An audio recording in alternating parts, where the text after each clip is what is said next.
As the ocean rumbles with the awakening of the deep-sea-covered mountain giant, the quasi-god himself is trembling with mounting fury. He has slept for so many years, awoken 8 different times, each time stronger than the last. Now finally, he had received a dream worth staying asleep for. One of a warrior maiden of unparalleled beauty. And yet, this was taken from him.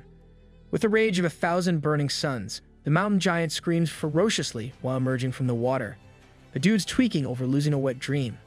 I respect it. From his spot a little way away, Gao Peng goes through the quasi-god's status window. Now that he can see it, and he realizes the origin of this being's name. He turns to Fishy and asks if arrangements have been made to ensure their plan works. Fishy just smiles smugly and tells him there's nothing to worry about. Now that the mountain giants emerged, all the fish monsters in the area will attack it, and since they're steeped in the marine lurker's stench, the mountain giant will be lured towards it. So the marine lurker's downfall is going to be body odor, take a shower, or something, man. After hearing this, Gao Peng turns back towards the mountain giant and marvels at the incredible power of a quasi-god that can cause such terrifying phenomena. Fishy instantly butts in and claims he's capable of even greater stuff in his peak form, causing Gao Peng to sweat drop at his arrogance. For now, he speeds across the water to a nearby island, so they don't get swept into the coming battle between 2 quasi-gods. Back with the mountain giant himself, his wet dream being interrupted already has him angry enough. On top of that, the monsters in the area are constantly attacking him despite his obvious superiority. When one particular prawn-like creature leaps and slams its pincer into him, only for it to shatter, the mountain giant has had enough. He lets out a tremendous roar that blows the monster away from him. With his immediate surroundings cleared, the infuriated quasi-god reaches for a nearby mountain and quite literally yanks it out of place like a weed. He proceeds to slam it into the pests, leaving Gao Peng to giggle while watching. It's time for the main event soon now. Over at the marine lurker's lair, the green skin abomination is busy offering blood sacrifices to try and refine Fishy's artifact for his own use. Unfortunately, this proves to be a fruitless endeavor despite his many prior tries. Just then, the entire lair begins quaking with incredible force. Reaching out with his senses, the marine lurker realizes there's a quasi-god in the area and freaks out. A few minutes later, things have suddenly calmed down, leading the marine lurker to believe that the other quasi-god has left. That is, until the quaking suddenly starts again with even more force, thus freaking him out again, as leaks start springing from his lair's ceiling. This other quasi-god is causing an earthquake. Having had enough, the marine lurker unleashes some of his power and heads out into the open waters. He must focus on refining the artifact right now, so it's best to just avoid conflict altogether. However, the second he's outside, the marine lurker is met with the sight of an entire mountain being hurled his way. After being forced to dodge out of the way and flying into the open air above the water, the marine lurker comes face to face with the mountain giant. Instantly, his confusion is apparent as he didn't even know a quasi-god apart from the other 2 existed. While the marine lurker steels his resolve to fight this being, the mountain giant's burning rage transforms into a cold fury. He stares at the marine lurker coolly for a moment before shrieking an insult at him. With his fist raised up, the mountain giant slams it downwards to send an incredible blow at the marine lurker. Eyes wide, instinct screaming and fear mounting, the marine lurker decides to cut loose and take this seriously. With a gathering of dark green energy, the humanoid beast suddenly releases a giant green glob that shoots forth at the mountain giant. Fearing the effect of this attack, the mountain giant takes a step back and angrily watches the poisonous miasma ooze around him, burning his body. The marine lurker is emboldened by this as he internally brags about how even a quasi-god wouldn't dare take his poison head-on. In the aftermath of the poisonous attack, the mountain giant is left with a badly corroded torso. However, this doesn't last long.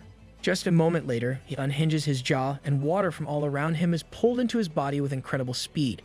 Damn, ain't no gag reflex on there.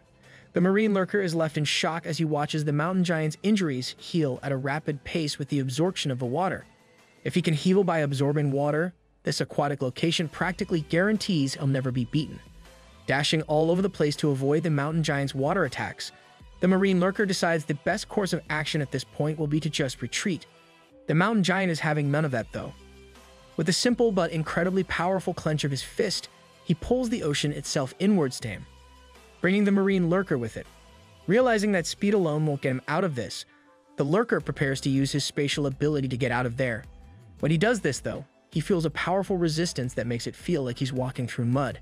Right as he's worrying over this, The mountain giant's fist comes crashing down on him from above with no mercy. Over from the shore, Gao Peng and Fishy are watching the battle with awe. Well, Gao Peng is at least. The fish is too arrogant to care. As he gazes through his binoculars at the battle, Gao Peng likens the matchup to a crazed soldier versus a flickering poison magician. The former is far more powerful, but the latter is much trickier. As he speaks to Gao Peng about his comparison, Fishy suddenly senses something and tells him the lurker is about to use his divine artifact. Gao Peng watches on, not needing the binoculars anymore, to see what's happening. A massive blue pillar of light rises from the ocean into the sky above, causing an explosion of the water in its place. Once the light subsides, Gao Peng is treated to the insane sight of the entire area's water having evaporated away. Perhaps even more shocking for him is when the surrounding water takes a whole 10 seconds to crash in and refill the emptied space. Next to him, Fishy just smugly grins and asks him how cool his divine artifact is. Too amazed by what he's seen, Gao Peng just grins back and tells him to hurry so they can go get the spoils. Underwater, once more encased in an air bubble courtesy of Fishy, Gao Peng looks for the source of the explosion. They eventually come across the heavily brutalized body of the mountain giant, but are confused to see the marine lurker is nowhere to be found. Fishy hastily tells him they should get to searching, since this whole outing will be pointless if it gets too far and escapes. Unbothered by that possibility, Gao Peng summons forth Dumby and makes a request of him. He wants the undead ruler to switch to his Yin Soul Dominator state and use soul power to search for the marine lurker. Dumby complies at once and sends out his energy probes with a swing of his arm. He then leads Gao Peng and Fishy to an area with strong elemental energy fluctuations where the lurker is likely to be. Gao Peng is just telling them to spread out and search when Dumby tells him to get behind him and shoots a beam at what appears to be the lurker's arm. Sure enough, the green monster is right there and flees the second it realizes it's been spotted. Even in this situation, it's confident that it can escape and get revenge on them all later. That mindset doesn't last much longer, and neither does he. The divine artifact suddenly surges with blue energy from his pocket, and a whole new being is brought into the ocean. Only visible as a massive pair of razor-sharp jaws, it chomps down on the marine lurker's body where he stands, instantly destroying all but the monster's bandaged feet. Rooted in his spot, Gao Peng just nervously asks Fishy if his divine artifact can, in fact, eat. Gao Peng is as stunned as he is speechless at what has just occurred in front of him. More than anything else, he sees it as a waste, since he could have fed the marine lurker's corpse to his altar imp. Who knows what kind of pills he could have gotten out of that? More important right now, however, is the fact that he can see an actual set of teeth inside the divine artifact itself. Even more worrying is that it turns around and flees Gao Peng and Fishy a moment later. Fishy angrily tells Gao Peng to get his crap together and chase the thing, but he just stays in place and thinks about what exactly that divine artifact is. This only angers Fishy further, as he starts yelling at the artifact itself for running. Gao Peng tells him to calm down though, since he can just call Da Zi and catch the artifact with his superior speed. Unfortunately, he neglects to remember that Da Zi needs air to breathe. Once the poor centipede has experienced what it feels like to drown for a few seconds, Gao Peng has Fishy create another air bubble for Da Zi and apologizes to his first familiar. After that, he climbs aboard the centipede dragon and tells him to give chase to the divine artifact. Both Dumby and Gao Peng just barely hang on to Da Zi's back as the speedy beast snooze towards the divine artifact with insane levels of speed. As soon as the artifact is within their field of vision, Gao Peng listens to Fishy's demand and launches him at it with his full strength. As he flies, or rather, swims, at a breakneck pace, Fishy transforms into his larger shark form and face plants into the ground where the artifact was. Da Zi sheepishly asks Gao Peng if Fishy is dead after that impact, to which Gao Peng doesn't really have a straight answer. Luckily, Fishy yanks his head out of the seabed at that moment and proudly presents his divine artifact in the form intended for his use, a set of golden braces for his teeth. His treasure is a dental instrument, must be British. Gao Peng asks Fishy if those braces are his treasure, not knowing what else to say. Even more confusing is the brace's stat window, which mentions 2% devouring precept, something Gao Peng has no idea what the baseline for is. While he wonders what the hell is up with the style of his artifact, Da Zi pokes fun at his big teeth. Fishy is quick to defend the choice of weapon though, as he says his jaws are his only real weapon with the physiology that he has. Gao Peng can't really fault that logic and moves on to asking if Fishy can create another divine artifact like this one. The now golden-toothed menace is quick to shut him down though, as he explains that each god can only create one divine artifact. The only way he's getting more of these is by taking them from other gods, because that's such an easy thing to do. Fishy reassures him it's not impossible to do so, since there are plenty of divine artifacts left behind by fallen gods of the past. Gao Peng silently wonders about the connections Fishy might have to some of these fallen gods, who are supposedly the core from which this whole world arose. After thanking Gao Peng for his help, Fishy goes on a mini rant about how they're cool now and he's willing to remove the punishment clause for Gao Peng from their contract. Gao Peng picks up on the suddenly increased hubris and discreetly signals Dumby to carry out a certain task. As Gao Peng distracts him, the undead ruler gets behind the shark and bonks Fishy hard enough to not only knock him out, but also knock his teeth out of his mouth. Yeah, that'll really hurt in the morning. With Fishy knocked out, Gao Peng examines the gold braces more closely while answering Da Zi's somewhat childish questions. To his disappointment, the artifact is completely unresponsive at the moment and he still has no clue how the devouring precept from the stat window works. For now, he just tells Dumby it's time to head home and worry about this when they get back. Later on, Dumby is sitting on his throne in the White Bone Palace when something strange happens.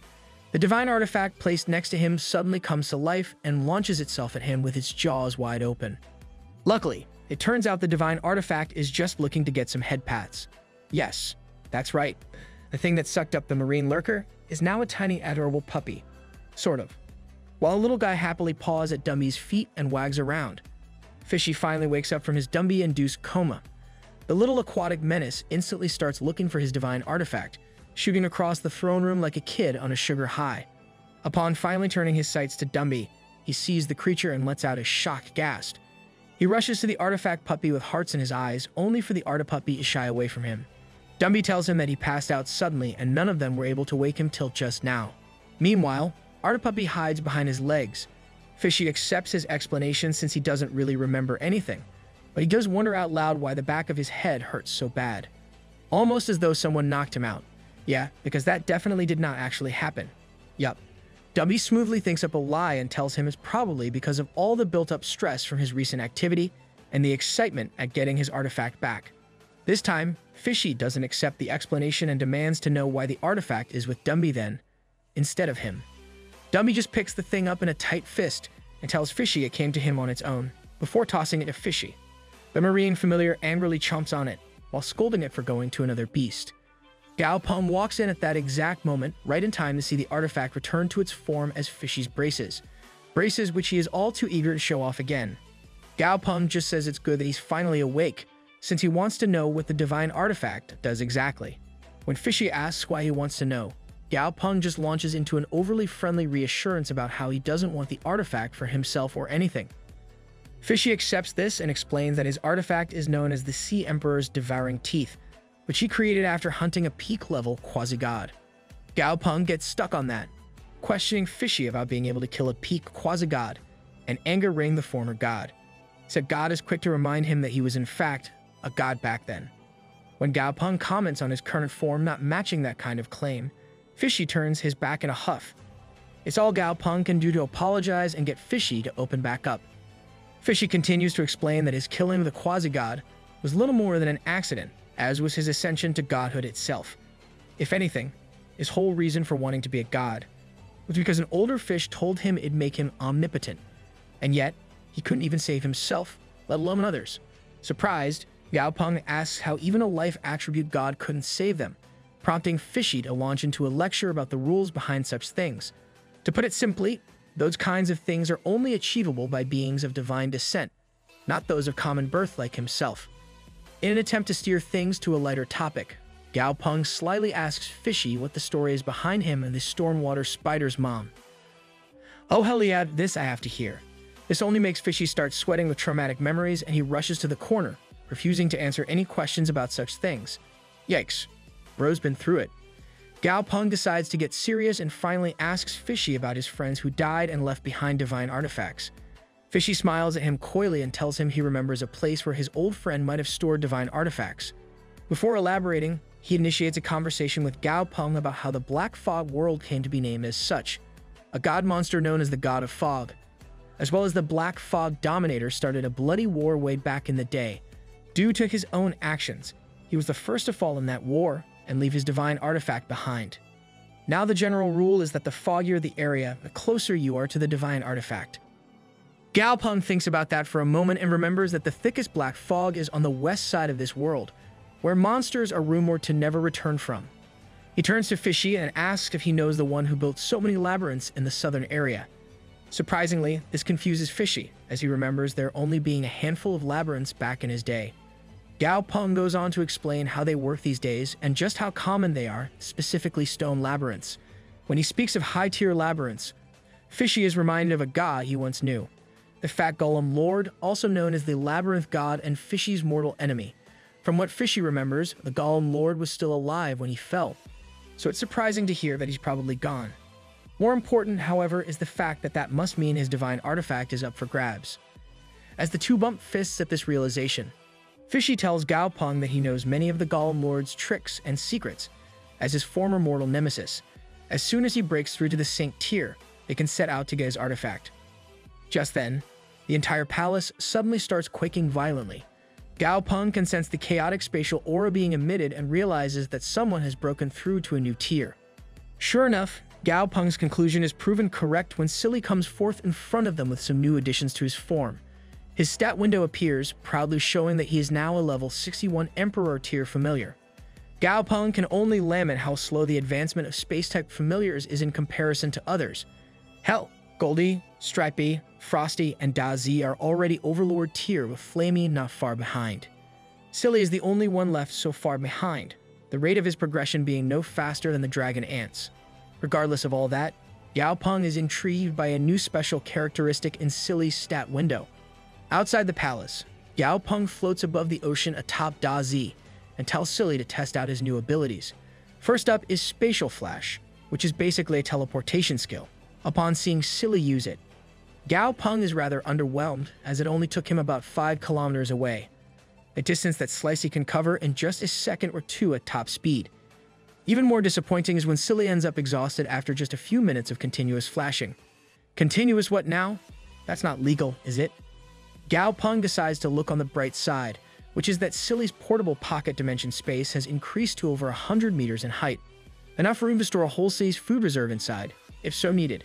Next up, Gao Peng tells Silly to try Spatial Riot, which seems to be his only offensive ability. Silly puts his all into using the move, exerting a great amount of force as he uses it, only for nothing to happen. Gao Peng is confused by the lack of, well, anything really. That is until Da Z speaks up and mentions that something about the air in this area has suddenly become extremely oppressive. Gao Peng realizes that he can't see the effects of this ability unless he has some spatial ability of his own. To remedy this, he uses his new trainer skill, Link, to share his 5 senses with Silly. Not only that, but this also allows him to use the linked familiar's powers temporarily. After finishing the link, Gao Peng opens his eyes to see if it worked. He finds himself staring at a whole new spectrum of color from the same perspective as Silly, after all their years together, telling him that it did, in fact, work. Next up, he uses some spatial attacks from Silly's arsenal himself and finds that he can actually see their form now. With his theory confirmed, Gao Peng unlinks with Silly and startles Da Z, who says that he suddenly disappeared just now. Gao Peng ponders over the potential danger of Silly's powers triggering a chain reaction and the possible benefits of having had this power sooner. That's neither here nor there though. With his job here done, he turns to return to the palace with his familiars in tow. Down in the ocean, a strange blue light shines from underwater, pulsing with power. Moments later, a geyser of water shoots up, followed by Fishy himself emerging with a whole new, more intimidating than ever, form. He is now a level 81 Saint tier, Ocean Tyrant. He swims towards the palace with obvious glee, doing all kinds of strokes in joy. Somewhat put off by his smugness, Dumby, who's watching from the palace shore, sticks his hand out and summons one of his undead. Moments later, Fishy is left stunned and staggered as the amphoric hell tree, now with 6 whole rings, shoots out of the water and stands proud. The tree shoots towards Dumby and in a quick gust of wind, it's absorbed into a tattoo on Dumby's palm. Gao Peng explains that with 6 forms of negative energies absorbed, the tree just needs 1 more to reach the Saint tier. Anywho, now that Fishy is back and at the Saint tier as agreed upon, it's time to head out. Days later, Gao Peng is riding atop 4th Baby's body through the sky when he spots something interesting down below. It's Medusa fighting against a massive rock monster. What's she even gonna do? Make it more hard? Wait, no, not like that. On closer inspection, Gao Peng can see the monster she's fighting is a level 61 mountain giant. Despite its lower level, the creature's earth attribute makes it immune to her petrification, which is why the battle is in a stalemate. As they close in, the mountain giant spots fourth baby and hurls a giant boulder at him up in the sky. The dragon ant easily slashes the projectile apart, rendering the attack ineffective. From his spot atop fourth baby, Gao Peng calls down to Medusa and asks if she needs some help when she recognizes him. Upon seeing her nod frantically, Gao Peng tells fourth baby this is all him. Putting on a serious expression, the dragon ant fires a volley of slashes that impact the mountain giant with incredible force. Rather than ending the battle, this just ticks off the mountain giant and it starts yelling at fourth baby like a child throwing a tantrum. And so he does what you should always do when violence doesn't work. He uses more violence. With the mountain giants defeated, Medusa finally breathes a sigh of relief as Gao Peng approaches her. He compliments her and explains that he's been overseas since they haven't seen each other for 3 years now. Internally, he's hoping to keep a friendly relationship with her since she's pretty much the only non-hostile labyrinth lore he's met. Even so, he's taken the precaution of summoning Stripey in secret and linking with him so he's immune to her petrification. In direct contrast to his caution and paranoia, Medusa invites him into her labyrinth to rest as thanks for helping her out.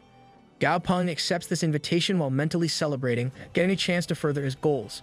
As Medusa opens the labyrinth doors, he silently summons Fishy and tells him to see if he can sense anything inside it. Sure enough, Fishy senses something almost immediately upon sniffing the air inside the place, as he shoots off Gao Peng's shoulder and openly yells about the elephant's smell being here. Gao Peng freaks out over their cover being blown. I mean, I'm pretty sure she wouldn't mind, but alright. Seeing Medusa's surprise, Gao Peng tells her to just ignore Fishy, before getting into a strange tug-of-war match with Fishy acting as the rope and the wall as his opponent. While Medusa laughs at the spectacle, Gao Peng privately tells Fishy the smell is stronger deeper inside the labyrinth. He tries to apologize for his and Fishy's behavior, but she brushes him off by calling it a welcome change of pace. Once they're further inside the labyrinth, Gao Peng is surprised to find a bamboo forest of all things. Here he's treated to the sight of all the stone statues that have been created by Medusa's power over the years. Seeing an opportunity, Gao Peng asks her more about the statues to distract her, while telling Fishy to slip away and continue the search. Once the two humanoids are busy talking about the statues, Fishy follows the scent of the elephant known as the Golem Lord and concludes that while his traces are all over the place, he's never actually been here. As far as he can tell, the most likely case is that this place was built by his divine artifact itself. Unknown to Fishy, Gao Peng is keeping watch on him and has realized that the fish has found something. Sure enough, Fishy darts around the place and eventually finds a patch of soil that he starts beating on viciously. A concerned Medusa asks what's going on here, causing Gao Peng to release nervous laughter at Fishy's inability to be stealthy. As the fish calls him over, Gao Peng apologizes to Medusa, only to learn that she's planning to move out of here soon anyway. Instantly, he offers for her to join him and his group, but she turns him down, just as fast since she doesn't want to become a familiar. That's respectable. Gao Peng tells her that he'll respect her choice right before hearing a strange sound from behind him. Turning to its source, Gao Peng finds Fishy planted face first in the soil with something smacking in his mouth. Naturally, he asks what the hell Fishy is eating. Sweat dripping down his face, Fishy nervously claims that he's just eating some dirt. Yeah, that's believable. Gao Peng doesn't buy it and looks down to spot a brick of some sort. Fishy tries to claim it's just an ordinary brick, but the cistern window tells him it's a divine brick that fell off the endless reincarnation labyrinth. Gao Peng grabs Fishy by the tail and holds him up, both confusing and angering the little guy. Then, without so much as a moment's hesitation, he just tosses Fishy up into the air behind him. Once the fish lands, he stumbles over the ground for a bit before coming to a stop in a puddle of his own tears. Talk about dramatic, someone get this fish an Oscar. Gao Peng sees right through the crocodile tears though and ignores him. He picks up the brick and realizes that you really wouldn't be able to tell it apart from a normal one without the system. Turning his gaze to the still crying Fishy, Gao Peng asks how many bricks like this fell off the endless reincarnation labyrinth. Fishy's eyes go wide as dinner plates upon the realization that Gao Peng knows the truth. He instantly does a whole 180 and starts groveling about how he's sorry for being selfish and he's done a lot of work. Disgusted by the act, Gao Peng gives up the brick to Fishy. As it turns out, the fish is actually using the brick as a whetstone of sorts. His stomach can't even properly digest the thing. He's just chomping on it to strengthen his Sea Emperor's devouring teeth by buffing and sharpening them. All that aside, Fishy shares some crucial info with Gao Peng. There should be one of these bricks in each labyrinth, putting out a divine aura that helps the beings inside the labyrinth grow and evolve. Unlike his braces though, these bricks shouldn't still be functional without the owner's divine artifact being active. Gao Peng pieces it together and asks Fishy if the Golem Lord may actually be alive. Fishy is insistent this is impossible though, since the only reason for the overabundance of labyrinths would be his fall from grace and the destruction of his body. As they move south to search some more, Gao Peng apologizes to Medusa and comes clean about them taking the brick, when she senses the labyrinth's vitality dropping. Once more though, she assures him she'll be finding a new home soon, so it doesn't really matter. W. Mythical Monstrosity Man. After that, the two part ways with Medusa and head in the direction that Fishy can sense more divine bricks. Unfortunately, Fishy's sense of direction turns out to be as lacking as his modesty. One after the other, he leads the group to dead end after dead end for the next half a year. Holy crap, that long? I'm with Goldie on this one. Fishy only gets mad at the others for doubting him, which causes Gao Peng to tell him he can lead the way one more time. To the unending relief of the group, this turns out to finally be the time Fishy gets it right. They land outside a giant entrance in the middle of tons of trees. So many trees in fact that Gao Peng wonders if the labyrinth's vitality is just that strong. Right before his eyes, the cycle of nature occurs as a snake chows down on some bird eggs. More importantly, there's sand in the air in copious amounts, blurring their vision of anything more than a few feet away. He turns to Da Zi with a serious expression and tells him they'll go take a look. At his request, Gao Peng grabs Frosty too, since he hasn't been here before and wants to learn as much as possible. From a vantage point high above the labyrinth, Gao Peng takes stock of the maze-like interior. He tries to take a picture of the place to serve as a map, but finds that the sand makes any attempt at a picture completely pointless. Frosty crosses his arms and states that this labyrinth is indeed no ordinary one. Oh, you don't say. Thanks, Captain Obvious. With that method out the window, Gao Peng decides to just commit the best path through the maze to memory. A few hours later, he's fully memorized the best path through the labyrinth and prepares to go inside. Standing at the entrance, he's just giving his familiars the rundown on what path to follow when he realizes something very concerning. His memory of the labyrinth's path has been wiped from his mind. The more Gao Peng thinks about it, the more freaked out he is. He can remember the rough maze layout, but the second he tries to focus, it all just turns into a big blur. Next to him, Da Zi and Frosty are experiencing the same thing, and are just as freaked out as him. Fishy, on the other hand, is smug as ever as he explains that this is a countermeasure against any who aren't the god to create this labyrinth. Besides, even if they did remember the layout, the labyrinth keeps changing once they enter it. Okay, that's just broken. Gao Peng insists that it hasn't changed from what he saw from above, but Fishy ensures that it won't be the same. It's hard to explain, but the labyrinth uses its precepts to affect the six senses themselves. Luckily, Fishy tells them he stayed in the labyrinth for a long time in his past life, so he's familiar enough with it to get them moving. Gao Peng is glad but annoyed by the fish's unending and very loud enthusiasm, as he sends his other familiars to their storage. Gao Peng is just thinking about how Fishy really does seem to know his way around this place, when they come across a hole in the bottom of a wall. Fishy quickly rushes through it before signaling for Gao Peng to do the same. The man can only wonder how long Fishy was locked in here to even know the secret passages and shortcuts like this. As they move further into the labyrinth, Fishy starts advising Gao Peng on how he should stay calm, no matter what may happen from here on out. He's giving Gao Peng advice on how to deal with specific situations here, when he takes a jab at the fish about being a diamond member of this place to know so much.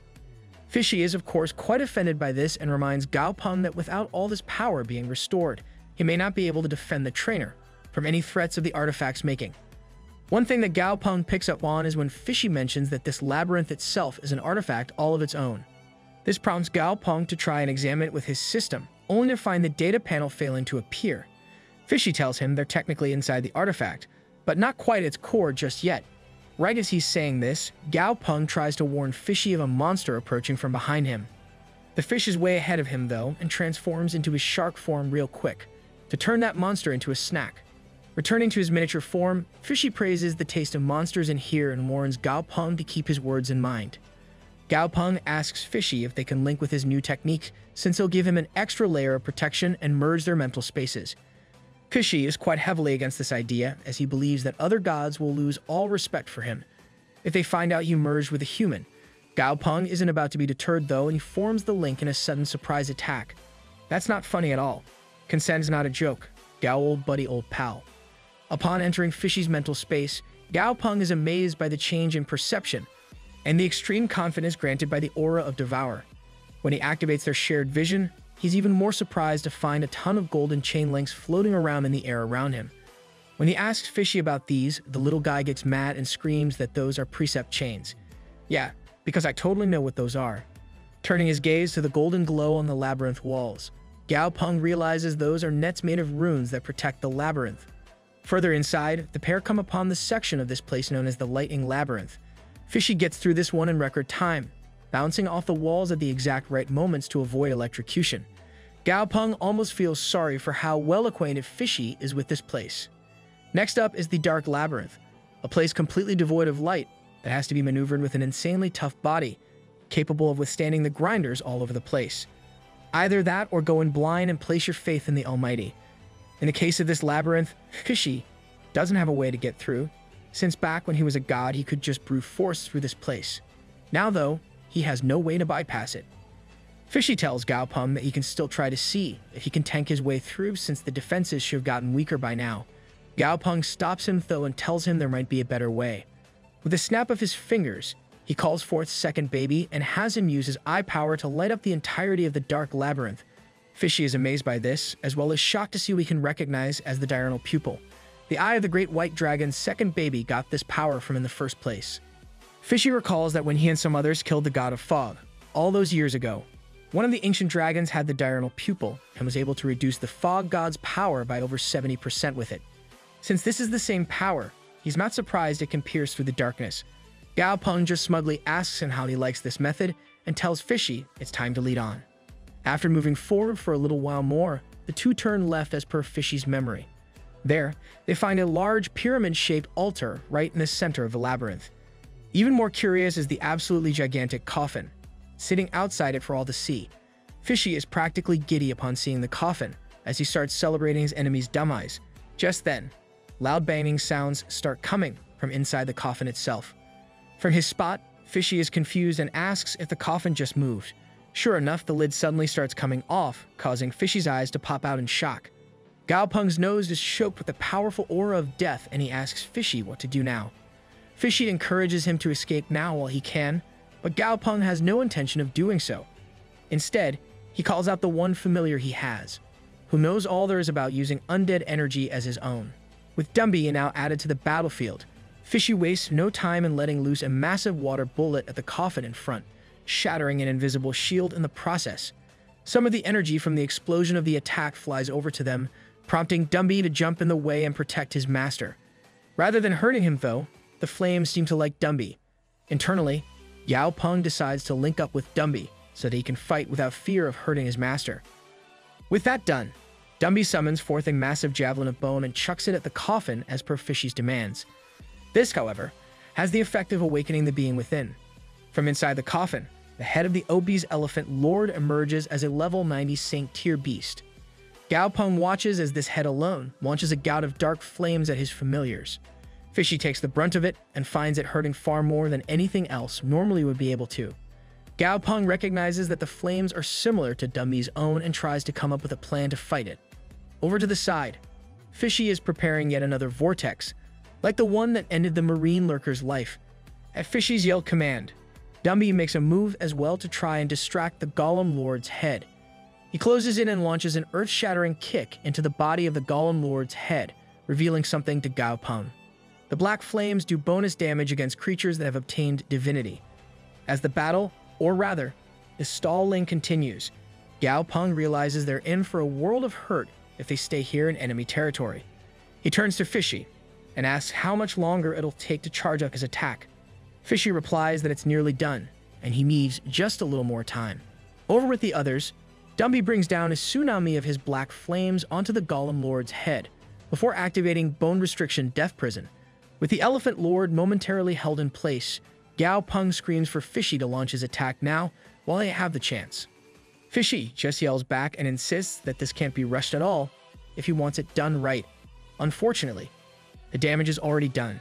As Fishy gets to the final stage of charging his attack, his heart suddenly gives out under all the strain and he starts hacking up blood. That can't be good at all. Panicked over the health of his familiar, Gao Peng enters the mental space he shares with Fishy to ask what's wrong. The little guy admits that he bit off a little more than he can chew, with the usage of his divine artifact at such a low level. But even so, with blood dripping down his jaw, he's determined to make the most of what he can. For every drop of blood he's coughed up, he's going to get it back from the Golem Lord's head. In the outside world, Fishy unleashes the power of his divine artifact, and a pillar of golden light shoots out of his jaws, an apparition of his full shark form's teeth going with it.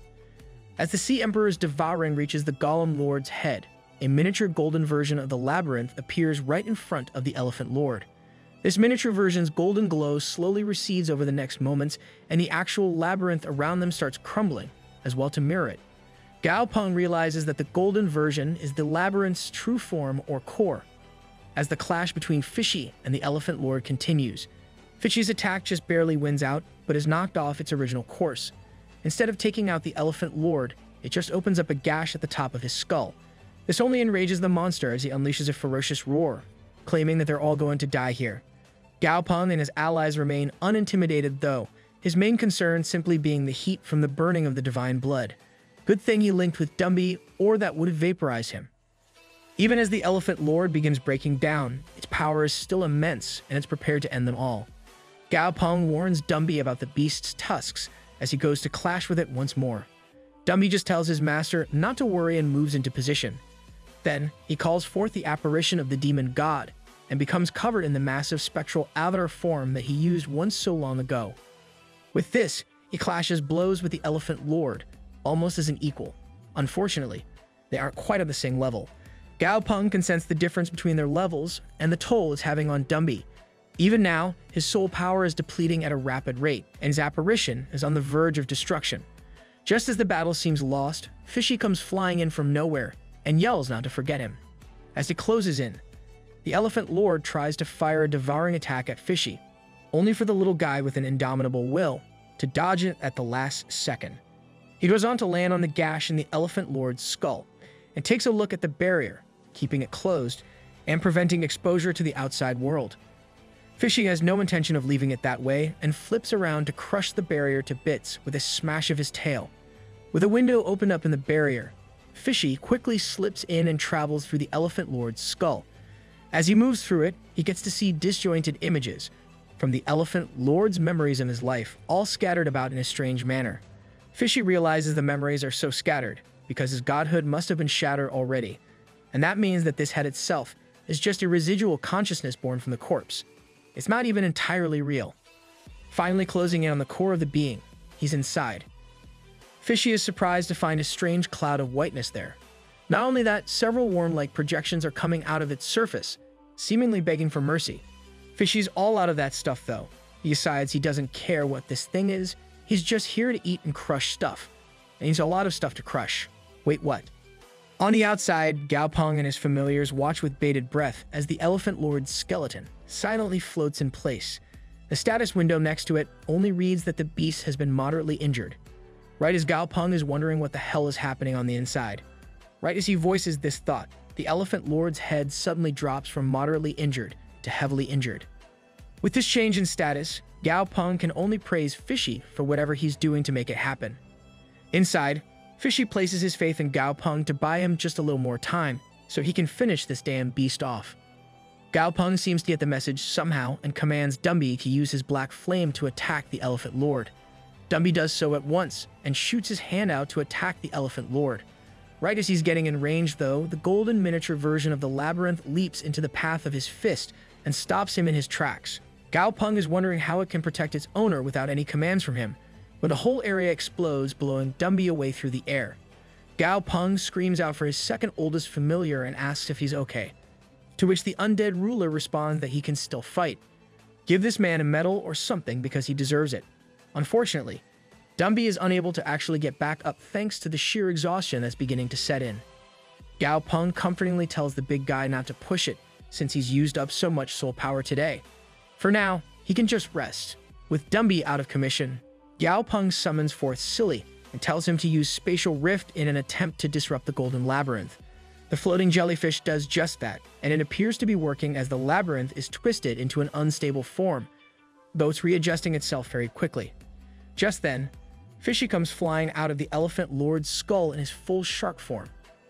From inside his mouth, he unleashes his divine artifact, which whips out like a tendril with another set of jaws attached at the end of it. As said tendril closes in on the golden labyrinth, Gao Peng is shocked to see its changed form. Fishy informs him, though, that this is its original form, revealed now due to it using up all of its energy. Just like that, the Elephant Lord's head collapses from the air to the ground and the battle is over at last. As he floats over the battlefield courtesy of Silly, Gao Peng worriedly wonders if they've just committed dicide. Really, dude?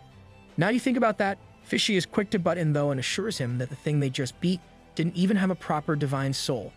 Between that and the incomplete divine body, it was just an ordinary mortal creature with some traces of divinity in it. Gao Peng just stares at Fishy with a deadpan expression at the complete ruining of his momentary joy. Everything else aside, it's time for the best part of any post-battle period, the splitting of the spoils of their victory.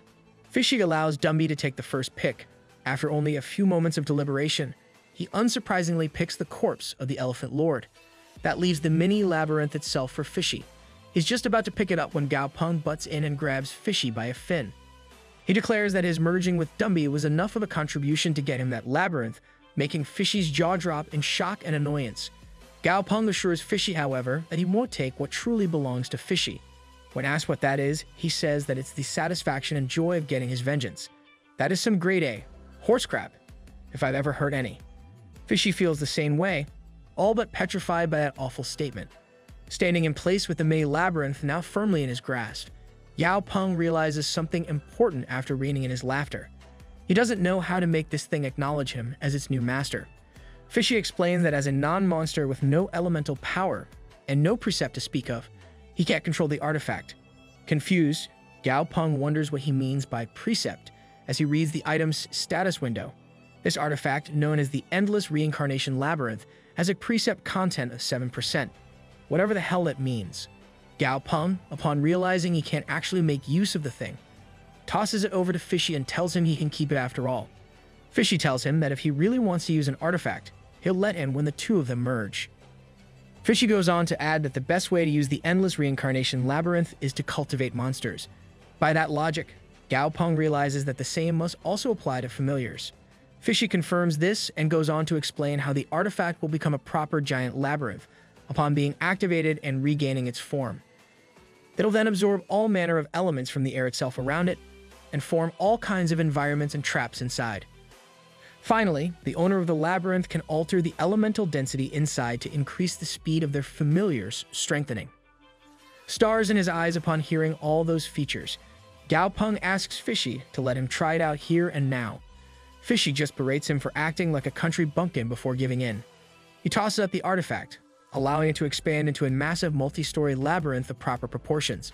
A golden door appears in thin air in front of Gao Peng as well, no doubt leading into the newly formed labyrinth. Upon stepping inside it with Fishy, Gao Peng comments that it feels much stronger than it did before. The fish responds with a confirmation that the artifact was auto-maintaining itself earlier. Now with a proper living owner, it can reach its full potential.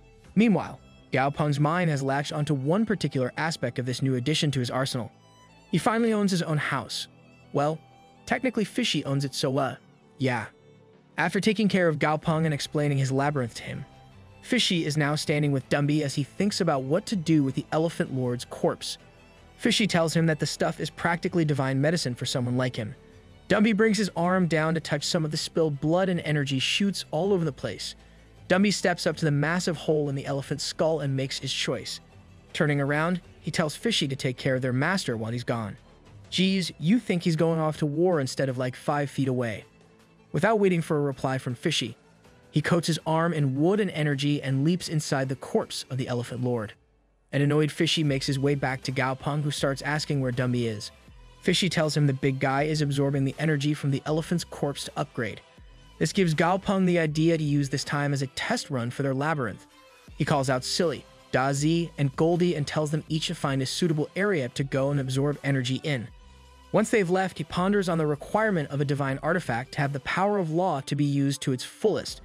These two divine artifacts that got right now are probably limited by more than 90%. Fishy explains to Gao that gods shift from their own extraordinary abilities to laws when they actually become gods. Some can only specialize in one, and each has a certain weakness, which divine artifacts are meant to make up for. Even Fishy himself forged his devouring teeth to understand the devouring wall inside. After going through a ton of hardship to forge the teeth, he was killed shortly afterward. Cool story, but who asked though? Gao Peng suddenly hears a loud noise in the distance.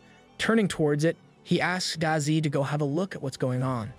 The centipede dragon flies away post-haste, eager to help its master. Dazi returns 3 minutes later with news of a force of monsters coming their way. Gao Peng instantly uses his contract connection to speak to Frosty and ask where he is. After hearing that he's just relaxing in some AC area, Gao Peng tells him to go see what's going on outside. Frosty hops over the walls of the labyrinth with ease until he reaches the outermost one. There he spots monsters from several directions trying to rush into the labyrinth and relays this to Gao Peng. Upon hearing of all the Emperor tears headed their way, Gao Peng concludes that they must be drawn to the abundant elements inside the labyrinth.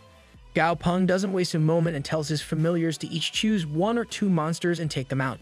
Dummy's evolution is not to be interrupted no matter what. With that, the full might of Gao Peng's familiar force heads out to crush their enemies. Back at the Elephant Lord's corpse, Fishy is napping peacefully right outside where Dumby entered it from. He's suddenly awoken by a strange beeping sound that keeps getting louder.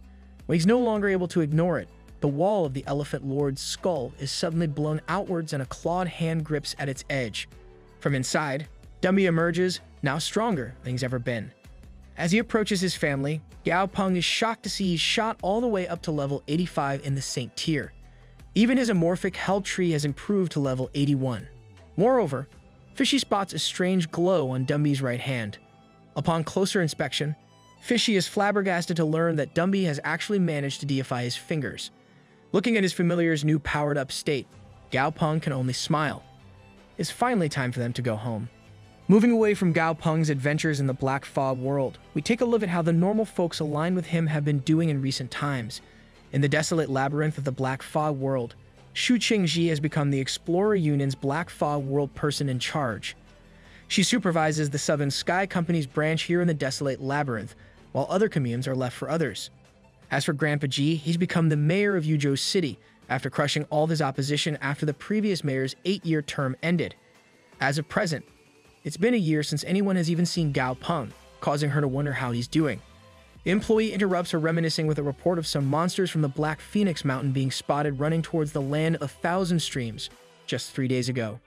Shu ponders on this and thinks about how the Black Phoenix Mountain is 5 times the size of that land and the desolate plains combined. As such, plenty of Emperor tiers inhabit it with rumors of an Overlord tier even being present. Shu tells the employee to send out more drones and increase the branch's security just to be safe. Outside the desolate labyrinth, a single guard on watch duty is dozing off with some drool dripping down his mouth. Suddenly, he's woken by the sound of what seems like explosions in the distance. When he looks up towards them, he spots what he can only identify as a massive bear. More importantly, an Emperor tier monster. Back in the settlement, the alarms start blaring with a warning of a level 7 alert due to an Emperor tier monster. The whole place is in utter disarray as employees run around like headless chickens in fear, while the security in charge tries to keep his composure. Once the Emperor tier bear monster is in sight, he calls out for his men to prepare. A moment later, the bear plunges its fist into the ground beneath it and yanks out a massive chunk of earth. Showing just how much strength is packed into its muscles, the bear yeets this boulder right at the settlement. Luckily, the Southern Sky Group is no slouch when it comes down to it. At the security chief's command, their force familiars ready their fire. At just the right moment, he gives the order for their attacks to be let loose, and they all go flying in a colorful tapestry of deadly beams. The boulder is destroyed and the debris is cleared by side teams. Unfortunately, this enrages their target, causing it to start coming their way with even more violent intentions than before. Is that even possible? I don't think that's even possible. Luckily for the humans on the scene, there's one man who's ready and more than up to the challenge of taking down this beast. He steps up to the gates and tells the security chief that he's done well, but to open the gate and leave the rest to him. Not really seeing another option at this point, the chief accepts this and does as the man says. A couple of minutes or so later, the gates are pushed open just enough to let 2 figures exit amidst the cloud of dust surrounding it.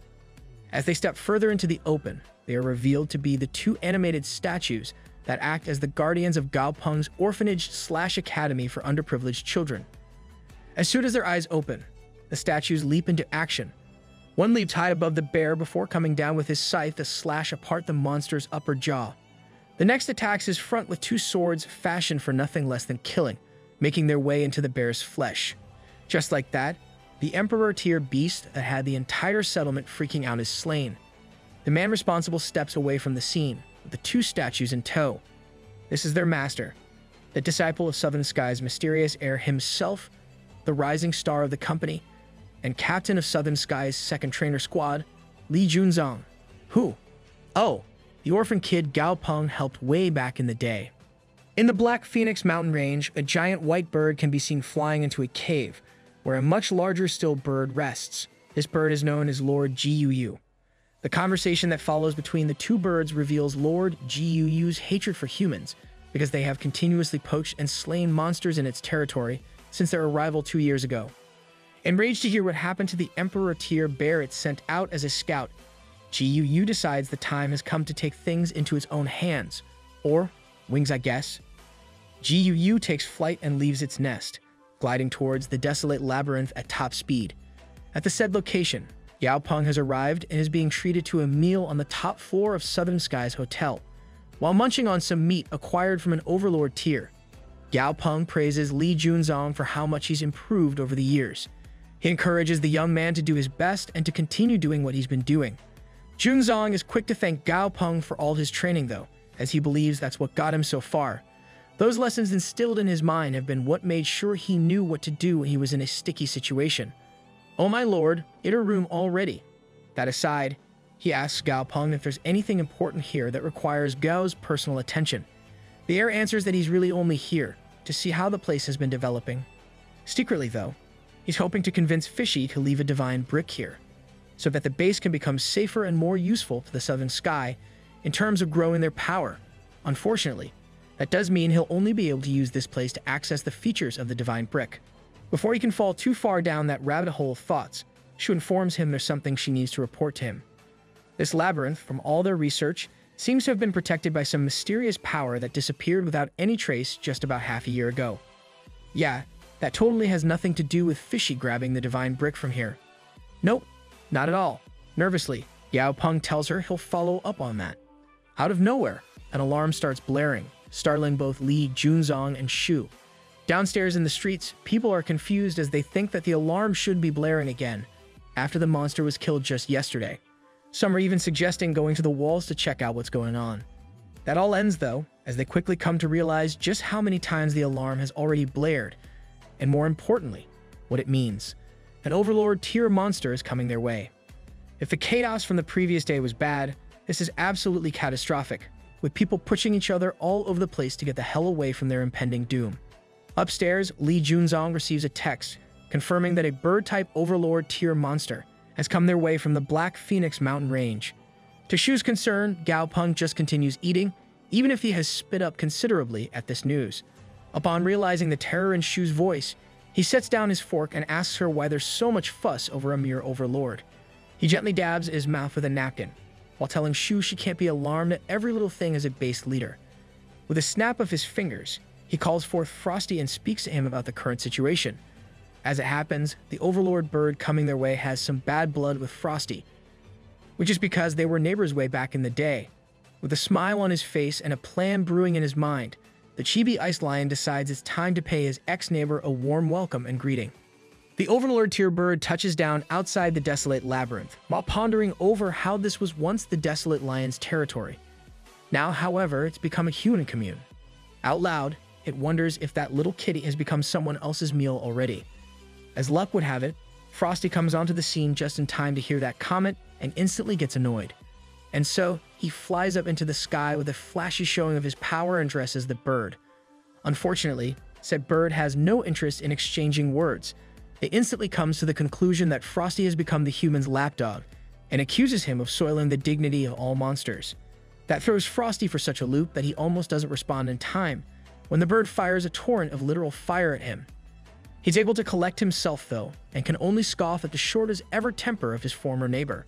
With a smile on his face, Frosty forms a massive shield of ice in front of him that covers not only his body, but also the settlement from any damage. The bird is shocked that he was able to block them all, and wonders when exactly he reached the Overlord tier. Oh boy, I'm almost tired of saying this, but are you in for a surprise? Despite Frosty's clear upgrade in power, the bird remains arrogant and thinks about how it'll eat his brains. Gross. Just then, Frosty unleashes an ice attack large enough to be considered practically a glacier in itself. The bird escapes in time but ends up taking a direct blow to the skull anyway, when Frosty descends from the sky above in his enlarged, true lion form. As his true self, Frosty fires a series of ice projectiles toward the bird, freezing it solid in a giant block of ice. The bird is on the verge of breaking out by sheer force, but Frosty just leaps onto the ice and fortifies it with enough cold to freeze the cracks back shut.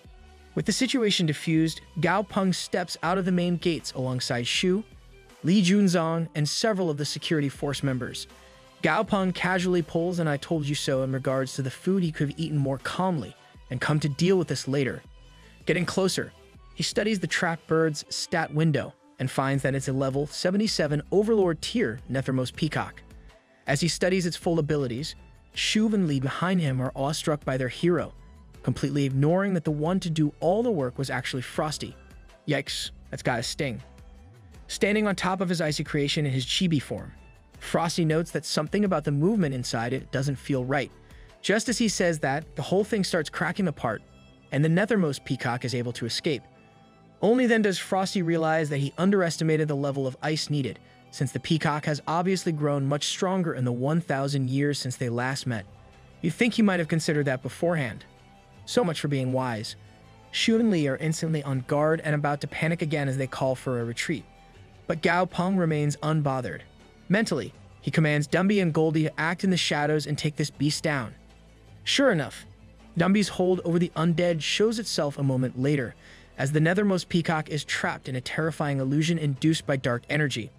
All around it, the only thing it can see are terrifying visages cackling down at it like menacing demons. The bird starts flying in an erratic pattern around the same area, desperately shooting fire at the apparitions to no avail. Down below, Gao Peng amusedly notes that Goldie won't even need to step in after all. Dumby alone is clearly enough for this. Moments later, the Nethermost Peacock collapses from exhaustion, falling straight out of the sky and into the ground nearby. Walking up to it, Gao Peng puts on a confident half-smile and asks the bird if it understands the situation that it's in right now. The end, for now.